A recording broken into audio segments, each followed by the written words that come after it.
les 20 premières personnes qui arrivent après les fondateurs, qu'on ne peut pas se permettre de les louper.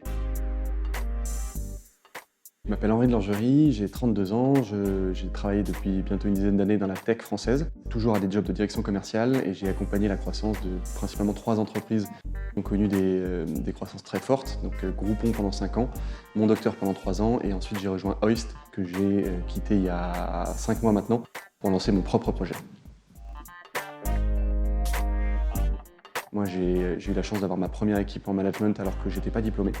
Donc c'était un cas un peu particulier sur lequel j'ai de fait eu l'occasion de grandir très vite. La moyenne d'âge, je pense, était 35 ans et moi j'en avais 23. Tout le monde était conscient que j'étais jeune. Je me souviens d'un échange intéressant que j'avais eu avec à l'époque le directeur commercial de Groupon. Il m'a dit ça sert à rien de jouer le manager. Personne ne discutera à ta place si tu es un manager. Donc agis comme un manager, agis comme tu penses qu'il faut agir. Et personne ne viendra te discuter. Et donc assez tôt, j'ai évacué de mon esprit l'image que pouvaient avoir les gens de moi, et c'est comme ça que j'ai réussi à gagner ma légitimité. Il y a 3 choses qui sont indissociables et nécessaires. La première, c'est un bon produit ou un bon service. En France, on est très bon pour ça, on sort des produits qui sont fabuleux, on est bourré d'idées. L'autre condition sine qua non, c'est une très bonne stratégie commerciale. Et ça, pour le coup, en France, on est moins bon. On a une culture générale du business développement qui est assez faible dans l'ensemble. Et donc, on se retrouve assez souvent avec des boîtes qui ont des produits fabuleux mais qui ne savent pas les vendre. Parce que c'est faux d'imaginer que des produits se vendent tout seuls. La troisième condition, c'est évidemment les bonnes personnes. Dans les boîtes que j'ai connues, j'observe que les gens qui recrutent sont souvent les opérationnels. Les opérationnels n'ont jamais été formés au recrutement. En école de commerce, en école de management, en école d'ingénieur, il n'y a pas une heure de cours sur comment recruter les bonnes personnes. Le projet que je porte, c'est le fruit de toutes ces années d'observation, de pratique et d'erreur. Le projet s'appelle Avisio.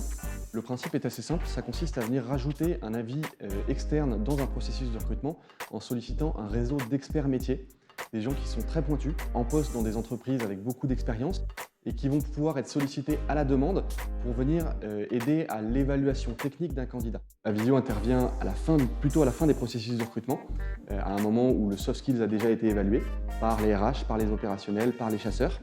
Et à ce moment-là, on va faire une sorte de filet de sécurité en faisant intervenir un expert Avisio pour voir son candidat et s'assurer que les skills qu'il a sont les skills dont on a besoin. Il ne faut pas se leurrer, le soft skills est évidemment crucial et on ne recrute pas quelqu'un s'il n'a pas les soft skills pour ce job-là, mais il ne faut pas sous-estimer les hard skills. En particulier, je parlais tout à l'heure des First 20, quand on recrute ses premiers salariés, on les recrute pour venir faire le boulot. Et la plupart du temps pour faire mieux que soi le boulot qu'on n'a pas la bande passante ou qu'on n'a pas les savoir-faire pour faire.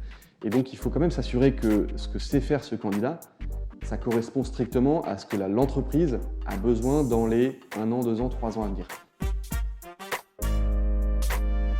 Et ça, en fait, on ne sait pas tout faire. Et un fondateur, un RH, il ne sait pas tout faire. Et donc, il a besoin de se faire aider pour évaluer ce que sait faire ce candidat et est-ce que ça correspond à ce dont il a besoin à court terme. C'est pas parce que vous utiliserez Avisio que vous aurez un processus de recrutement parfait. Évidemment, j'ai pas cette ambition-là. En revanche, mon but, c'est d'aider les boîtes à prendre des décisions éclairées avec un regard extérieur.